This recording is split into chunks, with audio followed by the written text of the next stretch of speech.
Hello, channel members. Today I brought you a story that, honestly, still gives me goosebumps just remembering it. There are stories that scare you at the time, but then you forget.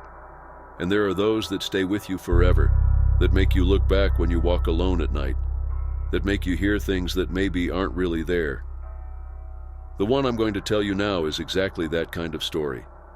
The person who told me this story refuses to talk about it to this day, and even after more than a decade, she still avoids looking up at the sky when a storm starts. It all happened on May 22, 2011, when the deadliest tornado in modern U.S. history hit Joplin, Missouri. The storm destroyed everything in its path: homes, hospitals, schools, and killed 161 people. But among the stories of destruction and survival, there is one that has never been explained. Something that some people swear they saw, and that should never have been there. The witness who told me this story was driving through the city at the exact moment the tornado touched down. The sky suddenly darkened, as if it were night. The winds began to tear trees from the ground, and emergency alarms echoed everywhere. He knew he needed to find shelter immediately, so he stepped on the accelerator, trying to get to the parking lot of a supermarket where he had seen other people running for cover. That was when he saw him. In the middle of the street, standing with his back to him, was a man wearing a black suit and a hat, completely still. The wind was making everything around him blow with force, traffic signs flying, windows bursting, cars being thrown through the air. But that man didn't move an inch. It was as if the storm didn't affect him at all. Dread hit him immediately. Something inside him told him not to stop, to just keep going and ignore it, but his mind was frozen. It was impossible to look at anything else. Then the man turned his head. Not his whole body, just his head. A jerky, unnatural movement as if his neck had no bones. It was at that moment that he saw the face, and his entire body froze. The eyes were too deep, black as the sky. But the worst part was the mouth, smiling. A frozen smile, too wide, as if it were something forced, something that was not meant to be on a human face. The wind howled louder, and then the man began to walk. Not backwards, not forwards. He simply glided, without moving his feet, coming towards the car. That was enough for the driver to step on the accelerator and pull away without looking back. The car skidded on the wet road, his sweaty hands slipping on the steering wheel, the sound of the tornado swallowing everything around.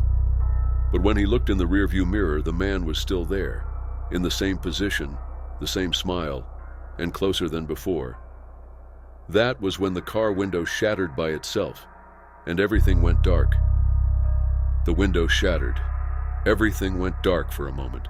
The car spun on the wet road, skidding on the sodden asphalt, while the deafening sound of the tornado swallowed everything around it. His mind told him to react, but his body wouldn't listen. All he could think about was that smile, those deep eyes that watched him even as the winds howled like an angry monster. The car hit something and stopped abruptly. His head bounced off the steering wheel. Cold rain poured in through the broken glass, soaking his clothes and mixing with the warm blood that was dripping from a cut on his forehead. But none of that mattered. His heart was beating wildly, his chest rising and falling in despair, because he knew he wasn't alone. Slowly, he turned his head to look through the cracked windshield, and he was still there, the man in the black suit, standing in the storm, a few feet from the car, motionless. The tornado roared behind him, destroying houses and ripping everything from the ground, but he didn't move. Not a leaf on his jacket fluttered, not a hair moved, as if the storm simply didn't exist for him. And then he took another step, or at least he should have, because his feet never touched the ground. He simply glided, approaching without making a sound, his smile growing even wider, impossible for a human face. The terror hit the driver like a punch. He tried to start the car again, turning the key with shaking hands, but the engine coughed and died. He tried to open the door, but it wouldn't budge. The air grew thick, his ears began to ring, as if something were sucking all the oxygen out of the car. And that was when the radio turned on by itself. The hiss filled the cabin, distorted, cut off by static. His breath caught in his throat. At first, it was just noise, but as the seconds passed, a voice emerged from the noise. "Why are you running?" The sound was low, muffled, as if it were coming from far away, underwater, underground. His hand moved on its own, turning off the radio, but the voice didn't stop. "I saw you." His blood ran cold in his veins. "You saw me." The air inside the car grew freezing. The broken glass began to cover with condensation, and then, very slowly, a hand appeared at the window beside him. Gray, thin, fingers too long. The air refused to enter his lungs. Every muscle locked. His eyes widened too wide. The hand slid across the glass, leaving a trail of wet marks on the dirty glass. And then the door latch began to move on its own. The terror reached its limit. With a single push, he kicked open the door on the other side of the car and rolled out, landing face down on the asphalt. The freezing rain pelted his skin, mixing with the blood on his face. But he didn't look back. He simply ran. His feet slipped on the wet ground, his lungs burned, the sound of the storm almost deafening him. He could barely see where he was going. All he knew was that he had to get out of there. Then thunder lit up the sky, and for a second, the destroyed city appeared before him. Houses shattered, cars twisted, trees ripped from the ground. Everything devastated. But in the midst of all the destruction, he was still there, just watching. The tornado passed, the wind died, the silence returned. Rescue arrived the next morning. He was found wandering the streets in shock, unable to say a word. The car was exactly where he had left it, but the driver's door was still locked, and firefighters had to pry it open. There were no footprints around. There was no sign that anyone else had been there that night. But to this day, when storms roll over Joplin, some people report seeing a man standing in the wind, unmoving, always wearing a black suit, always wearing the same wrong smile, and always looking right at them. Some things just defy logic. When the tornado hit Joplin, everything was swept away. Entire buildings disappeared. Trees were uprooted like paper. But there was one car that remained exactly where it was, without moving an inch. It didn't belong to anyone who was found.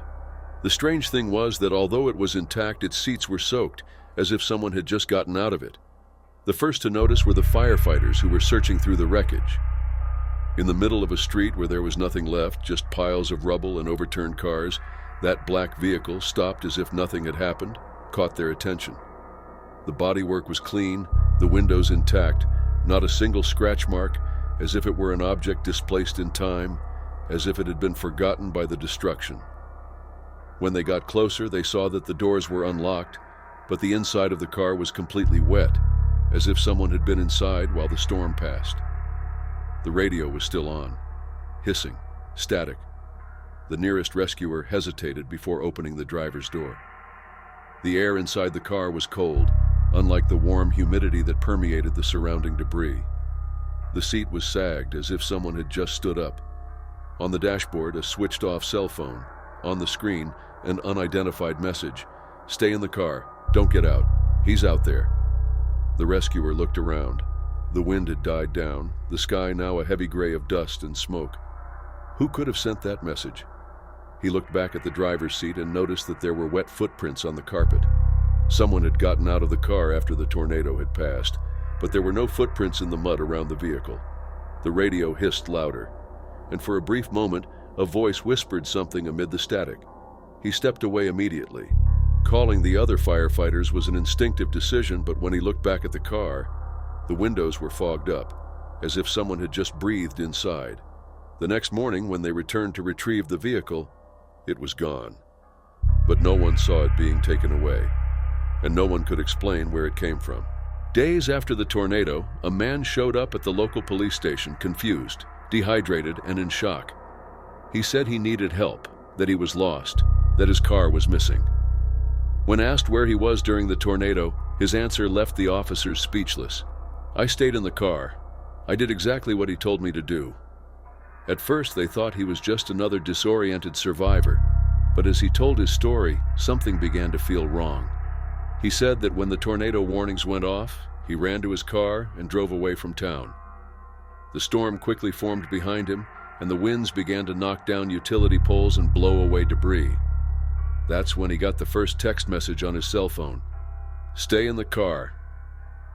He didn't recognize the number, but he didn't have time to think. The tornado was approaching fast. Panicking, he drove to an abandoned parking lot and turned off the engine. The world outside disappeared in the chaos of the storm. The rain fell heavily against the roof of the car. Glass exploded all around, but the vehicle never moved. He looked outside, and in the middle of the debris being thrown through the air, he saw a man standing in the rain, motionless. The wind passed by him without effect, as if he were out of time. His cell phone vibrated. Don't open the door. Don't look him in the eye. His heart hammered. He tried to lower his head, close his eyes, wait for it to pass. The noise of the wind was deafening. But then, something touched the glass. A dry sound. He didn't want to look, but he looked. And the man was there, on the other side of the glass, smiling. His mouth didn't move, but he was whispering something. It was hard to understand in the middle of the wind, but he managed to catch one sentence. You should have left earlier. Then the car went dark. The next thing he remembers is waking up alone, in the middle of the road, his car gone, his cell phone dead, and no footprints around him. When he finished telling the story at the police station, the officers looked at each other. They knew about the car. They had found it in the wreckage, but there was no one inside. And then one of the officers asked, "If the car is gone, how did you get here?" The man didn't know how to answer. All he remembered was the storm, the car, and the man on the other side of the glass. The case was closed. But a few weeks later, a police officer driving at night along the destroyed roads of Joplin saw a car parked on the shoulder of the road, its headlights off, as if it had been forgotten there. As he approached, he noticed that the windows were fogged up. He thought someone might be inside and decided to knock on the window. But before he could knock on the door, his radio crackled. And a voice whispered something on the frequency. "Don't open the door." The policeman froze. He took a step back. The road was completely silent. Then suddenly, the car started by itself. The headlights came on, but no one was in the driver's seat. And in the rearview mirror for a moment, he saw a man in a black suit in the back seat, smiling. The engine roared and the car accelerated, disappearing into the darkness of the road. He was never found. There are some things that simply cannot be explained. In the midst of chaos and destruction, there are always stories that defy logic, and this is one of them. After the Joplin tornado, when everything around it was destroyed, there was one house that remained intact. No broken glass, no tiles out of place, nothing. But the strangest thing was not that. The strangest thing was what happened inside. The family that lived there had left before the storm. They knew the tornado was coming and decided not to take any chances. So they went to a shelter in the neighboring town and only returned the next morning. What they found was unbelievable. All the houses around them had been completely destroyed. Ruins, debris, overturned cars, uprooted poles. But their house seemed untouched, as if nothing had happened. At first, they thought they had gotten lucky. But then, when they went inside, they realized that something was wrong. The first strange thing was the smell. It wasn't mold, dust, or wet wood. It was something different, something cold, that didn't match the humid heat outside. It seemed like a metallic smell, mixed with something sweet and rotten at the same time, a smell that shouldn't be there. The second thing was the silence. It wasn't a normal silence, it was an absolute emptiness. No sound from the street, no wind noise, not even the sound of their own footsteps seemed normal. It was as if the air inside the house was denser, as if it were absorbing the sound somehow. They began to explore the rooms. Everything was exactly where they had left it. No furniture was out of position. No objects had fallen. But as they walked, they noticed that there were footprints on the floor. Wet footprints. As if someone had walked there with soaking wet feet, leaving marks that went from the front door to the living room, up the stairs and disappearing into the hallway on the second floor. They looked at each other, confused. Who could have been there? The house had been locked when they arrived. No doors or windows had been forced. But then came the worst. Upstairs, the door to the master bedroom was ajar. This didn't make sense. Before they left, they had locked all the bedrooms. The father hesitated for a moment, but then he pushed the door open. The room was dark, the curtains drawn. But in the darkness, something was different. The bed, which should have been made, was unmade. The sheets were tangled as if someone had slept in it.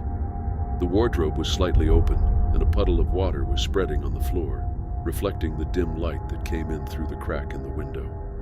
And then there was the sound. A drip. The father looked up. On the ceiling, there were footprints. Inverted footprints, as if someone had been walking upside down. He gasped. Something was wrong. The mother grabbed her daughter's hand and whispered that they should leave. But before they could take a step back, the bedroom door slammed shut by itself, and everything went dark.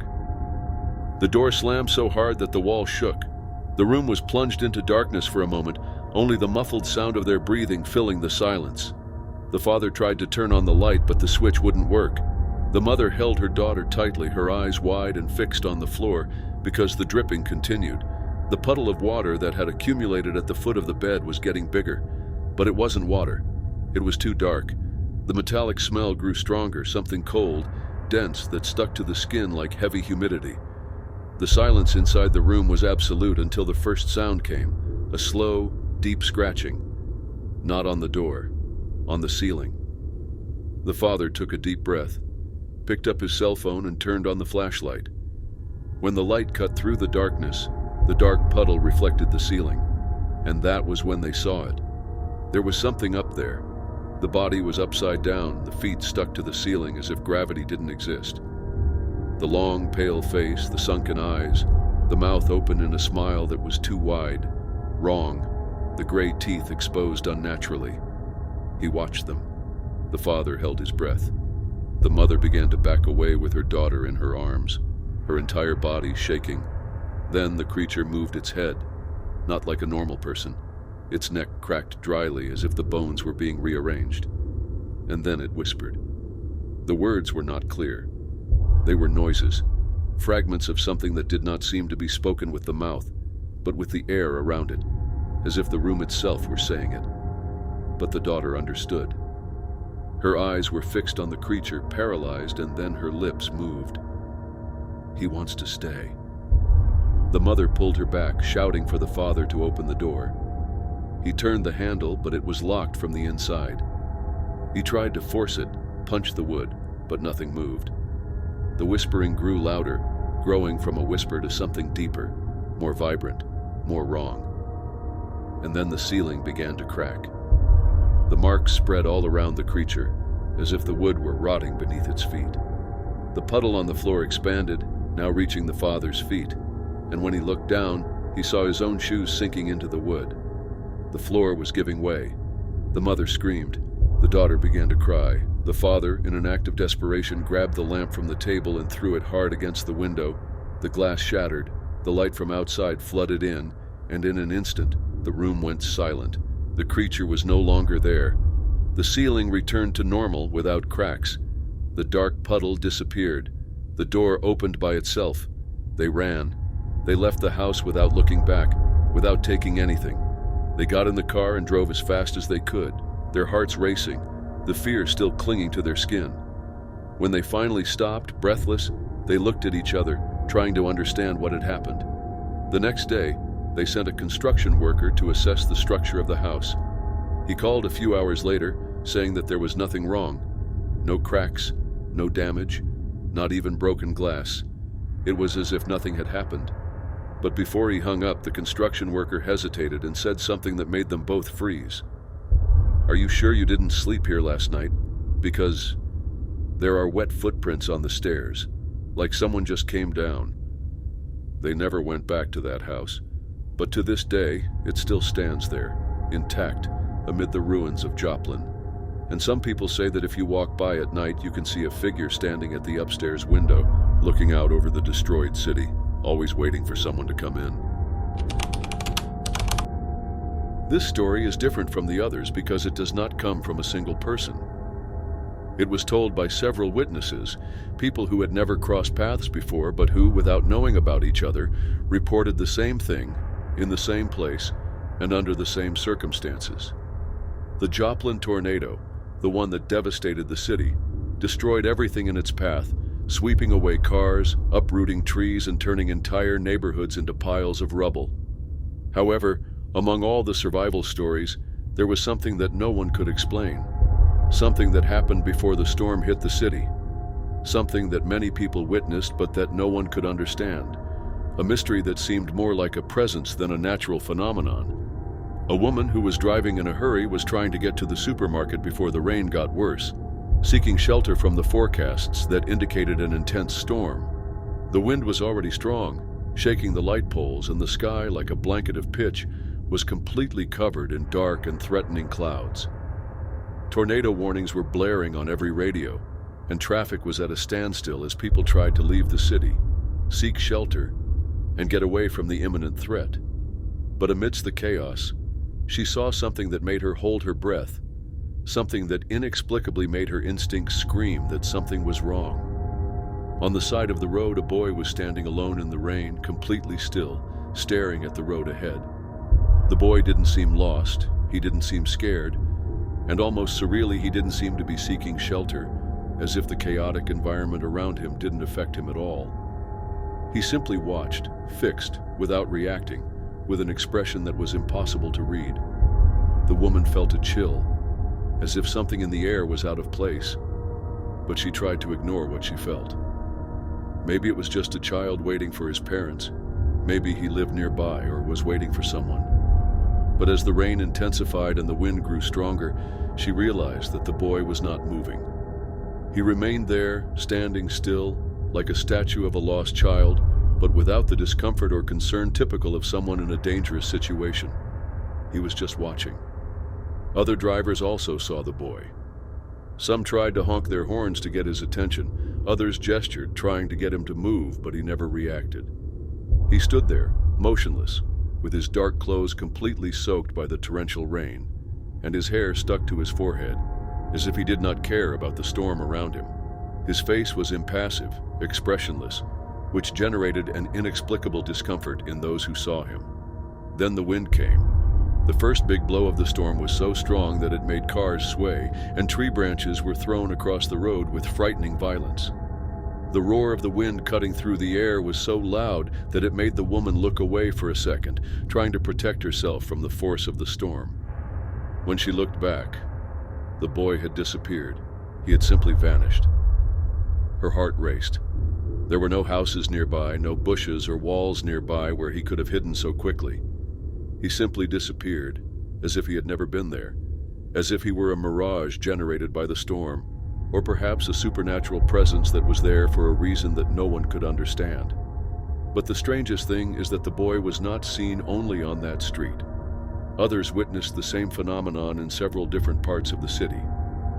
Minutes before the tornado touched down and devastated everything in its path, several people reported seeing the same boy in different places. Some saw him in front of a convenience store. Others saw him near an abandoned school, in a deserted area of the city. Always alone, always motionless, always watching, with his gaze fixed on the horizon, as if he knew something that others did not. And once again he disappeared as soon as someone looked away for a second, as if he were an illusion or an ephemeral presence, incapable of being captured by human perception for more than a brief moment. The majority of people who saw him were marked by that image, with the feeling that they had witnessed something beyond the ordinary, something that was related to the storm in a way that no one could understand. And to this day, no one has an explanation for what happened that afternoon. The boy was never found, and the tornado passed, leaving a trail of destruction, but also a disturbing reminder of a mysterious presence that disappeared the moment someone dared to look away. After the tornado, amidst the rubble and despair, the boy reappeared. People searching for survivors claimed to have seen the same child, now standing among the ruins, intact, as if nothing had happened. A woman, while searching through the remains of her destroyed home, looked down the street and saw him standing in the middle of the mud and debris, watching in silence. She blinked, looked away for a second, and he was gone. Days later, volunteers reported seeing him near a devastated school. Some said they tried to call him, but he didn't respond. His face remained motionless, his eyes glazed over on something no one else could see. Firefighters began to hear stories about the boy, always the same, alone, standing in the rain, and disappearing the moment anyone tried to approach him. One of these stories came from a man who worked in the rescue effort. He was searching for victims among the rubble when he found a child's footprints in the mud, recent footprints that shouldn't have been there because the area was cordoned off. He followed them, and when he turned the corner of a destroyed building, the boy was there standing in the middle of the street, looking directly at him. The wind whistled through the destroyed structures, and for a moment, everything seemed colder.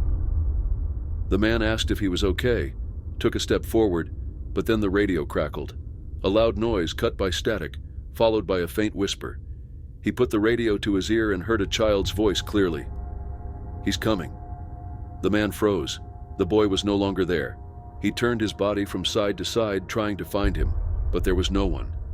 Then he felt a weight in the air, as if something invisible was there, watching. The radio crackled again, but this time the noise seemed to come from all sides at once. The next day, he went to a shelter and reported what he had seen. Some people listened and simply fell silent, having been through the same thing before. One woman said she saw the boy outside her destroyed home the night before, looking in as if waiting to be noticed. A volunteer said his colleague spotted the child in the rubble of a church, but when he turned to call for help, the boy had disappeared without a trace. The stories continued for weeks. The most disturbing part was that no one knew who he was. There had been no record of a missing child with his characteristics. No family had searched for him. No body matching his description had been found in the rubble. But he still showed up. And when the rain began to fall on Joplin, some said they still saw him, standing on empty street corners, staring out at the devastated streets, always alone, always in the rain, and always disappearing the moment someone looked away. Many stories have emerged in the wake of the Joplin tornado, but few have been as disturbing as this one. In the midst of the destruction, an amateur radio operator reported something that could never be explained.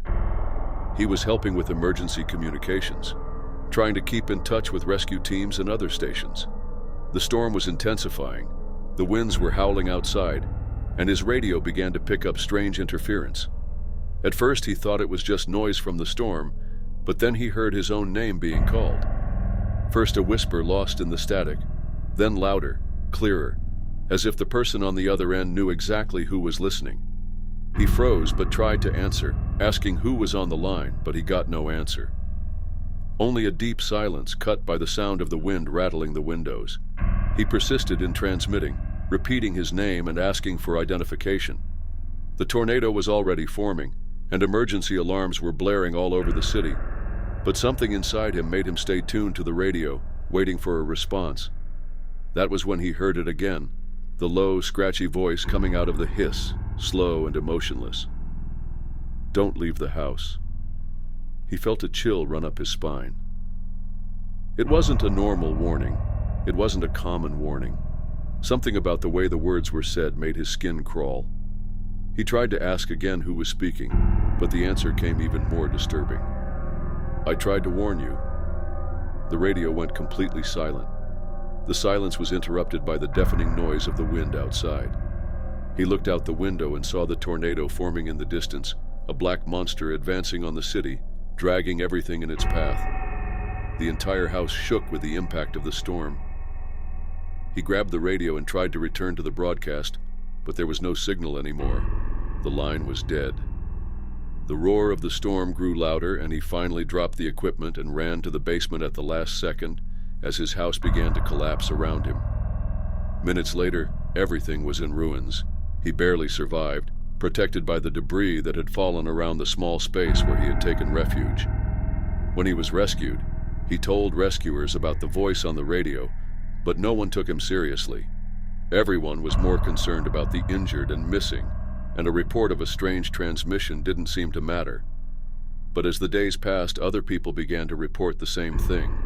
Survivors claim to have heard voices on the radio moments before the tornado hit the city, always saying the same words, always with that cold, emotionless tone. Some said the transmission came from an unused channel, a frequency that shouldn't have been active. Others said they recognized the voice, that it sounded familiar but couldn't remember where it had come from. Most disturbing of all, an investigator tried to trace the origin of the transmission and discovered that the last registered radio operator on that frequency had died in the 1971 Joplin tornado. But somehow his voice was still on the air, trying to warn people who, like him, were about to be swallowed up by the storm. The broadcast continued, even after the tornado had passed, even after the transmission towers had been destroyed, even after no one was manning the frequency. For weeks, reports had come in from volunteers, firefighters, and first responders who said they had picked up the same voice whispering through the static, repeating the same phrases over and over. The radio operator who survived the disaster tried to ignore it, tried to believe it was just interference, some signal lost in the chaos of destruction. But something inside him told him it wasn't that simple. One night, while he was helping coordinate the rescue efforts, the radio on the table next to him crackled. It shouldn't have been working since the main network was still down. The operator looked around at the others, but no one seemed to have heard. The crackling grew louder, and then the voice came back. "I tried to warn you." He froze. It couldn't be real. He tried to turn the radio off, but the power button wouldn't work. The frequency was fixed, locked on a channel that no longer existed. The voice whispered again, lower now, as if it were coming from inside the wall. "There are still people here." The blood drained from his face. The building they were in was one of the few that remained standing, an old makeshift command post, surrounded by rubble and muddy streets. But no one was trapped under the rubble anymore. All the survivors had been rescued, or so they believed. He picked up the radio and asked, "Who's speaking?" For a moment's silence. Then something cut through the static. A low, wet sound like heavy breathing. Something slurred. A murmur almost drowned out by the hiss of the frequency, but which he could make out. "Below you." Terror seized his body. He looked down at the floor. The concrete floor, covered in dust and mud, looked normal. But then he noticed a crack in the corner of the room, and for an instant, he swore he heard a sound coming from beneath it. A dull, faint thud, as if something was trying to get out. He immediately called the firefighters. They brought flashlights and excavation equipment and began to remove the debris near the crack. At first, it seemed like a mistake. There was nothing there. But then one of the firefighters stamped his foot on the concrete and heard a hollow echo. An empty space beneath the building. They broke the floor. Underneath the rubble was a small gap, a narrow space where a man was still alive, buried, breathing with difficulty, completely covered in dust and mud. He had survived for more than a week without food or water, and was only found because someone, or something, had called him over the radio.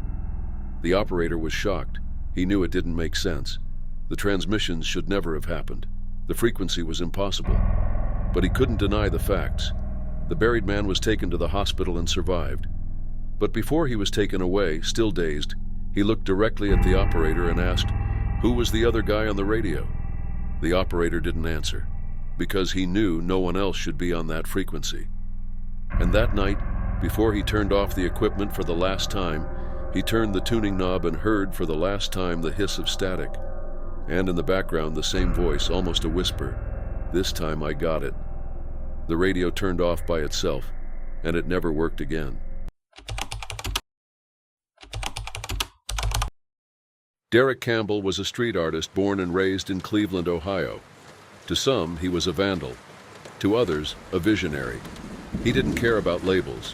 What mattered was the feeling of freedom when holding a spray can and transforming forgotten surfaces into works of art.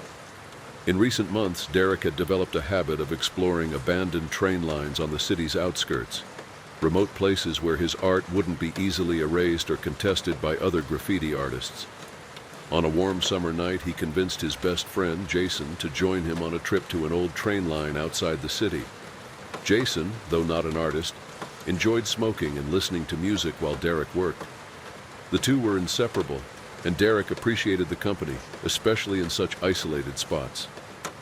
"This place is perfect, man," Derek said, admiring a long line of rusted train cars. "No one's going to show up to mess with my vibe." Jason took a drag from his cigarette, distractedly watching as Derek pulled spray cans from his backpack. They were in a remote area surrounded by dense brush with no light except for the moon. The sounds of the city felt like a distant echo. Derek began working on his first piece, an abstract mural with vibrant colors that contrasted against the corroded metal of the train cars. Each movement of his hand was precise, almost choreographed. Jason leaned against a nearby tree, rolling another cigarette and watching his friend. "Don't you ever get paranoid about someone showing up here?" Jason asked, breaking the silence. "Not really. It's pretty rare to run into anyone in places like this," Derek replied, his eyes still focused on his work. "And if they do, we'll just bail. Easy." Not long after finishing the second piece, something broke the stillness of the night. A metallic noise echoed along the tracks, like something had fallen or been kicked. The two friends froze, exchanging alert glances. "You hear that?" Jason asked, quickly snubbing out his cigarette. "Probably just an animal," Derek said, trying to sound confident. "These places always have raccoons or something." Even so, he worked faster, moving to the next train car with a growing sense of unease. Jason stood still, scanning the darkness for any signs of movement. Minutes later, another noise, this time louder and closer. Derek stopped painting, his heart racing. Jason shot to his feet, his eyes wide. "That wasn't an animal, Derek." Before they could argue, a spray can, one Derek had discarded, rolled out of the darkness and stopped near them. The metallic clatter sent a cold wave of dread through both of them. Someone was out there.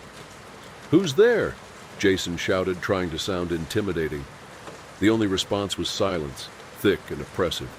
Derek dropped his spray can and moved closer to Jason. The two began backing away slowly, their eyes fixed on the direction the can had come from. Then came something even more unnerving. Footsteps. Not hurried, but deliberate, accompanied by a raspy voice echoing between the train cars. "You think you can just come here and do whatever you want?" the voice said. Panic set in. Derek and Jason turned and ran down the tracks in the opposite direction. The footsteps behind them quickened, now accompanied by shouts that pierced the night. "You're not getting away!" the voice roared. Suddenly, a deafening crack split the air, the unmistakable sound of a gunshot. Jason stumbled, nearly falling, but Derek grabbed his arm and pulled him forward. They ran harder than ever, their footsteps mixing with their ragged breaths. When they finally reached the nearby road, they turned back but saw no one. The figure had vanished into the darkness. Without hesitation, they jumped into their car and sped off, the silence between them as heavy as the fear gripping them. Derek glanced in the rearview mirror, his adrenaline still surging. "What the hell was that? Who was that guy?" Jason asked, his voice shaking. "I have no idea, but something tells me he wasn't just trying to scare us." And with that, what had started as a night of fun and art had turned into a nightmare they would never forget. Derek couldn't get that terrifying night out of his head. The sound of the gunshot, the man's screams, and the chase along the tracks hammered his mind like a constant nightmare. Jason was shaken too, but the two had agreed not to tell anyone about what had happened. Still, something deep inside Derek wouldn't let it go. He felt compelled to return to that place, to understand what had happened, and maybe confront his own fears. It took 2 weeks for him to summon the courage to go back. This time he would go during the day, alone, and with something for protection. He tucked a folding knife into his backpack and left early, leaving a message for Jason. "I'm heading to the tracks. I need to figure out what happened. If I don't reply by 2 p.m., call me." The sun was bright when Derek arrived. In the daylight, the scene looked harmless. The rusted train cars, overgrown weeds, and absolute silence. It didn't seem like the same place that had turned into a nightmare just days before. He began walking along the tracks, passing the faded marks of his graffiti tags. But when he reached the spot where he had first heard the sound that night, something caught his attention. The ground was littered with small shards of glass, as if a bottle had been smashed there recently. He crouched down to inspect them and noticed something even stranger. Fresh paint marks on the ground, They weren't his, and the vibrant red looked intentionally smeared. Derek continued walking cautiously, his stomach churning. Farther ahead, he noticed what looked like an open door on one of the train cars. It wasn't something he had seen before. Perhaps it had been closed during his last visit. The first thing that hit him as he approached was the smell, a strong chemical odor, almost suffocating, like a mix of paint and cleaning agents. He climbed up carefully, the wooden planks of the car creaking under his weight. At the center of the empty space was a chair, a simple wooden chair, but its isolated position in the middle of the car felt deeply unsettling. Around it were chains and ropes, some attached to the chair's legs, others strewn across the floor. A chill ran down Derek's spine. He took out his phone to snap a photo, but hesitated. It felt like he was invading a place he shouldn't be. That's when he heard it again. The metallic sound, like something being kicked or thrown. His heart pounded. "Is someone there?" he called out, his voice steadier than he felt. The silence that followed was more terrifying than any response. Suddenly, footsteps echoed outside the train car. Derek froze. He could feel the weight of the knife in his backpack, but he knew it wouldn't be enough if the man from that night had returned. He ducked behind a stack of old crates in the corner of the car, holding his breath. The footsteps grew closer, slow and deliberate, until they stopped right at the entrance of the car. Derek couldn't see anything except the shadow of a figure blocking the sunlight. "I knew you'd come back," a familiar, gravelly voice said. It was him. Panic surged through Derek, but his mind raced with alertness. He needed to get out, fast. He scanned the area for an escape route. The only option was the opposite door of the train car, but it meant running right past the man. Before he could plan his move, the man stepped into the car. The chemical smell intensified, and Derek saw he was holding a cylindrical metallic object. He couldn't tell what it was, but he didn't want to find out. Summoning every ounce of courage, Derek grabbed one of the chains from the floor and hurled it toward the man. The movement was instinctive, but enough to create a distraction. The chain clattered loudly, and the man stepped back in surprise. Derek bolted. He leapt through the opposite door of the train car, nearly twisting his ankle as he landed on the tracks. Without looking back, he ran as fast as his legs would carry him, the sound of his pounding footsteps drowning out everything else. When he finally reached his car, he threw open the door and jumped in, locking it immediately. His hands shook as he started the engine. Glancing in the rearview mirror, he saw the figure standing far off, watching him. Even from a distance, he could feel the weight of that gaze. As he drove away, something Jason had said before echoed in his mind. "Don't you ever get paranoid about someone showing up?" That night, after recounting everything to Jason, they agreed never to return to that place. But even months later, Derek still had nightmares. He knew there was something more to those tracks, something he could never fully understand. And most disturbing of all, he knew the man wasn't done with him. I've never been one to back down from a challenge. Since I was young, I've always sought new and thrilling experiences, especially those that came with a rush of adrenaline. But nothing, absolutely nothing, could have prepared me for what I encountered in that train tunnel on a hot summer afternoon in rural Kansas. It was my last day visiting the town where I grew up. I didn't come back often, but whenever I did, I found myself revisiting the places that had once been the stage for my youthful adventures. That day, I decided to do something I hadn't done in years: hop a ride on a freight train. The tracks ran through a landscape of golden wheat fields and dense forests, with a stone tunnel midway that I had always found fascinating. The plan was simple. I'd wait for the next train, hop onto one of the cars, and jump off after the tunnel, near the small bridge crossing the local river. I parked my car in a secluded spot and walked to the tracks. It didn't take long to feel the metallic vibration beneath my feet and see the train appearing on the horizon. I hid behind some trees until the train came closer. As it passed, I started running alongside it, searching for an easy car to climb. It wasn't my first time doing this, so within seconds, I grabbed hold of a side ladder and pulled myself up. As the train sped along, I felt the wind on my face and the rush of adrenaline surging through me. The tunnel loomed ahead, and I braced for the part I had always considered the most exhilarating: the transition from daylight to complete darkness. When the train entered the tunnel, the world seemed to stop. The sound of the wheels on the tracks became deafening, and everything around me was swallowed by pitch-black darkness. The only sounds were the constant rumble of the train and my own breathing. Then it happened. Out of nowhere, I felt something touch my leg. At first, I thought it was just my imagination, the result of being on edge. But before I could react, something grabbed my ankle with a firm grip. My heart raced, and the adrenaline was replaced by paralyzing fear. Instinctively, I kicked to free myself, but whatever, or whoever, was there didn't let go. All I could do was cling tighter to the train and try to climb a few more rungs on the ladder, desperate to escape. As the train emerged from the tunnel and sunlight flooded the scene, I looked down but saw no one. Nothing. Just the tracks disappearing into the darkness of the tunnel behind me. The sensation of that grip was still vivid on my skin, as though it had only just happened. I decided to jump off the train as soon as it slowed down on a curve near the bridge. My legs were trembling as I walked along the tracks, heading back to the tunnel. I didn't know what to expect, but I had to understand what had happened. When I reached the entrance to the tunnel, I hesitated. The darkness seemed more impenetrable than before, and every instinct screamed at me to turn around, but curiosity pushed me forward. I entered cautiously, illuminating the path with my phone's flashlight. Everything seemed calm until I noticed something on the ground. It was an old leather glove, worn and marked with scuffs. Next to it, I saw something even more disturbing, scratch marks on the tunnel wall, as if someone had desperately tried to hold on there. That was enough for me. I bolted out of the tunnel, leaving it and whatever was inside behind.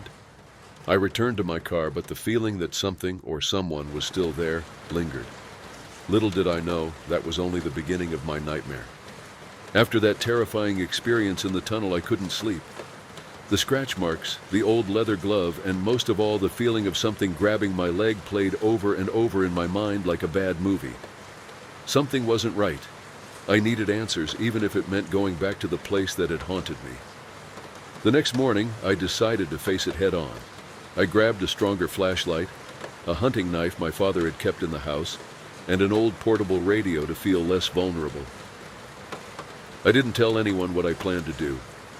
Part of me knew that anyone sensible would call me crazy. When I arrived at the tunnel, the same sense of unease swept over me. The wind felt colder and the silence was oppressive. Every step toward the tunnel's entrance felt heavier, but I pressed on. Inside, the darkness seemed to swallow me whole. The flashlight's beam illuminated damp walls and rusted tracks. I scanned my surroundings, searching for any sign of what might have grabbed me the previous night. At first, everything seemed still. I walked about 30 meters into the tunnel when I heard a sound. A low, repetitive clicking noise echoed from further ahead. My breathing quickened, but I kept moving, gripping the flashlight tightly in one hand and the knife in the other. More marks began to appear on the walls, deep, jagged scratches as if someone had clawed at the stone with desperation and force. A chill ran down my spine, but I felt I was close to uncovering the truth. I reached the spot where I'd found the glove the day before. To my surprise, it was gone. The ground was empty, but faint footprints in the dust were visible. Fresh ones. Then I heard the sound that made my heart stop. A low moan, almost human but distorted, like it was mixed with a muffled roar. My flashlight shook in my hand as I searched for the source. That's when I saw movement in the darkness. It was a low silhouette moving erratically. It looked human, but something was off. The figure was hunched over, its arms unnaturally long and disproportionate. When the flashlight beam caught its face, I saw something I'll never forget. It was a grotesque mixture of human flesh and scars, as though it had endured unimaginable torture. The creature let out a piercing, pained scream before charging toward me. Panic overtook me, and I did the only thing I could. I ran. My feet barely touched the ground as I fled the tunnel, the creature's screams echoing behind me. The daylight felt miles away, but I finally reached the exit. I instinctively turned to look back, but the creature stopped at the edge of the darkness, as if it couldn't leave. Its eyes, glowing faintly pale, followed me until I disappeared from view. I didn't stop running until I reached my car. I couldn't believe what I had seen, but I knew it was real. I drove home in silence, my mind racing to make sense of it all. Later, I did some research and discovered that decades ago, the tunnel had been used to transport prisoners. Many had mysteriously disappeared, and some stories spoke of cruel experiments conducted in secret. Could what I saw be a remnant of that dark past? I haven't returned to the tunnel since. The experience left me shaken in ways I never imagined. At night, I still hear that creature's scream in my nightmares. Some truths I've learned are better left undiscovered. Sometimes it's best to leave the past buried in the dark. My name is Nathaniel Reed, and although I've worked as a New York City subway maintenance worker for nearly 7 years, there's one night that stands out among all the others. What happened during that shift is burned into my memory as a dark, unshakable reminder of something I still can't fully explain. It was an ordinary night, typical of a city that never sleeps, but the eerie silence hanging over High Street Station was unusual. The distant rumble of passing trains and the hum of fluorescent lights were the only sounds keeping me company as I went about cleaning the platform. The station was completely deserted, which, while strange, was also a small relief. Working without the constant bustle of passengers had its perks. As I pushed my mop across the floor, I heard a sound that stopped me in my tracks. A metallic clang echoed from deep within the tunnel like a stone falling onto the tracks. The noise was so unexpected that I dropped the mop, its handle clattering to the floor. My heart raced for a moment, but I convinced myself it was probably just an animal or a chunk of concrete loosening from the aging tunnel ceiling. Odd sounds weren't unusual in the city's aging subway system. But no matter how much I tried to dismiss it, the sound lingered in my mind, and a growing sense of unease began to take root. I resumed my work, trying to shake it off. Then, about 10 minutes later, it happened again. The same metallic clang, this time much louder and closer. I couldn't ignore it any longer. I set my tools aside and walked to the edge of the platform, peering into the tunnel. The darkness stretched endlessly, like a gaping mouth waiting to swallow anyone foolish enough to venture in. Grabbing my flashlight, I pointed its beam into the abyss, searching for anything that might explain the noise.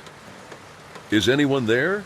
I called out, my voice echoing against the concrete walls.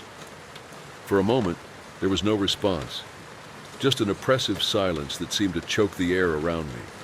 But then, I heard something that made me step back instinctively, a faint, childlike voice, almost a whisper, calling for help. "Please, help me." My blood ran cold. Who would leave a child alone in a place like this? It made no sense, but the urgency in the voice was impossible to ignore. "Where are you?" I shouted, trying to steady my nerves. "Here, further ahead." "I'm hurt," the voice replied, a bit clearer now. Every instinct screamed that something was wrong. But how could I ignore a child asking for help? Carefully stepping onto the tracks, I began making my way into the tunnel, my flashlight cutting through the oppressive darkness. The beam illuminated the tracks and walls, but nothing else.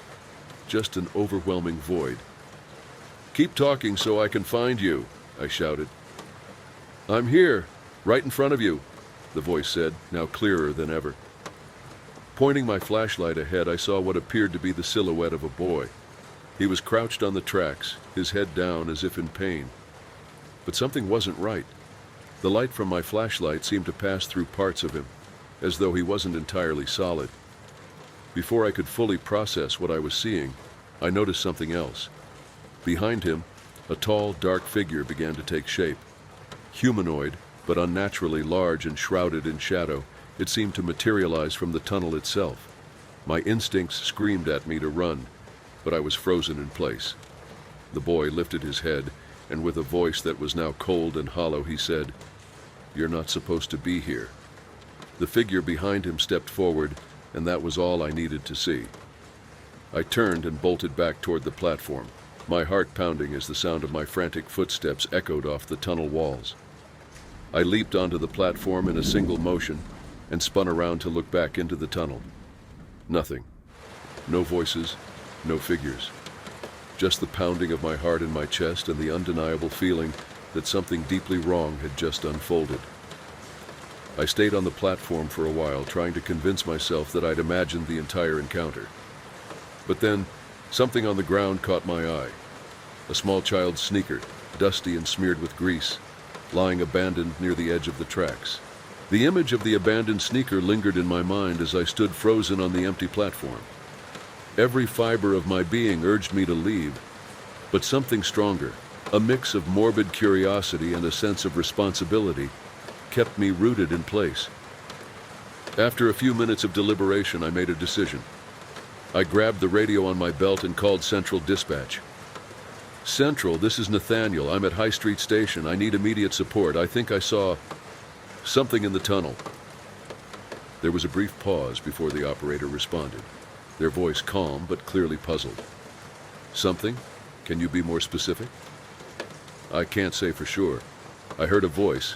It sounded like a child, but there's something strange going on. It's urgent. Central assured me that a team would be dispatched to investigate, but I knew it would take at least 20 minutes for them to arrive. At that moment, I had a choice. Wait or go back and investigate. Against my better judgment, I picked up my flashlight and stepped onto the tracks once again. The tunnel ahead seemed darker and quieter than before, almost as if it were watching me. The memory of the child's voice and the towering, menacing figure I'd seen earlier made me hesitate, but the pull to uncover the truth was too strong to resist. I started walking, each step echoing against the concrete walls. The silence was suffocating and the darkness seemed to close in around me. A few meters ahead, I noticed a faint glint on the ground. When I got closer, I saw it was a small metal toy, a miniature truck. I picked it up, feeling the cold weight of the metal in my hands. It looked freshly polished, with no dust or signs of wear. Then I heard it again. You came back. The voice echoed around me, coming from everywhere and nowhere at once. Frantically, I swung my flashlight in every direction, searching for the source. Once again, the boy's silhouette appeared, this time closer. His eyes, deep and hollow, reflected the light like mirrors. Who are you? What's happening here? I asked, my voice shaking more than I'd hoped. The boy didn't respond immediately. Instead, he raised a hand and pointed behind me. My body froze, paralyzed by fear, before I summoned the courage to turn around. The tall, shadowy figure was there again, now fully visible. I directed the flashlight toward it, but the light seemed to be swallowed by the darkness that surrounded it. Its face was an indistinct mask of shadows, terrifying in its vagueness. Before I could react, it stepped forward, and the boy's voice whispered, "He doesn't like intruders." Panic surged through me as I began to back away, stumbling over the tracks. The figure extended a long, skeletal arm, reaching toward me. Then the tunnel was filled with an ear-splitting sound, a high-pitched, grotesque scream, something no human could make. I ran. I didn't look back. Each step felt heavier than the last, but I pushed through, ignoring the burn in my lungs and the ache in my legs. When I finally saw the faint light of the platform ahead, relief flooded over me. I scrambled back up and turned to look at the tunnel one last time. For a moment, everything was still. The silence returned, oppressive as before. But then the darkness in the tunnel began to pulse, as if it were alive, and the scream I'd heard earlier echoed once more, shaking the walls of the subway. At that moment, the security team arrived. 3 men descended with flashlights and radios, asking what had happened. I could barely speak, pointing toward the tunnel and trying to explain what I had seen. They exchanged skeptical glances but decided to investigate. As I waited on the platform, their radios crackled with static, and nervous voices filtered through the air. Minutes later, the men re-emerged, pale and visibly shaken. They said they hadn't found anyone in the tunnel, but admitted they had felt something wrong. Since that night, I've avoided High Street Station at all costs. Whenever I pass by, I feel as though something is watching me. I don't know what I encountered in that tunnel, or who. But one thing is certain, I'm never going back to find out.